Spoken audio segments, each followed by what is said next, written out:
சிம்பிளான ஸ்நாக்ஸ் எப்படி செய்யுதுன்னு பார்க்கலாம் வாங்க. அதுக்கு 3 முட்டையை எடுத்துங்க. இதில் உடச்சி ஊற்றிக்கலாம். பொடியாக நறுக்கிய வெங்காயம் சேர்த்துக்கலாம். கேரட் துருகி ஏற்ற கேரட்டை சேர்த்துக்கலாம். பச்சை மிளகா 2 பச்சை மிளகா இதையும் சேர்த்துக்கலாம். கருவேப்பிலை கொத்தமல்லி சேர்த்துக்கலாம். இப்போ நான் சால்ட்டு போட்டு நல்லா கிளறி விடலாம்.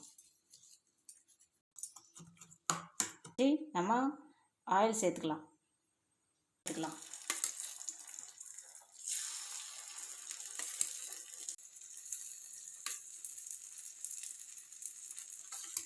லைட்டாக ஸ்பூன் வச்சு திருப்பி விட்டுக்கலாம்.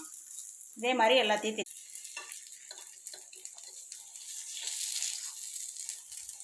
லைட்டுக்கு பதிலாக இது மாதிரி காயெல்லாம் போட்டு குழி பணியாரம் செஞ்சு கொடுங்க.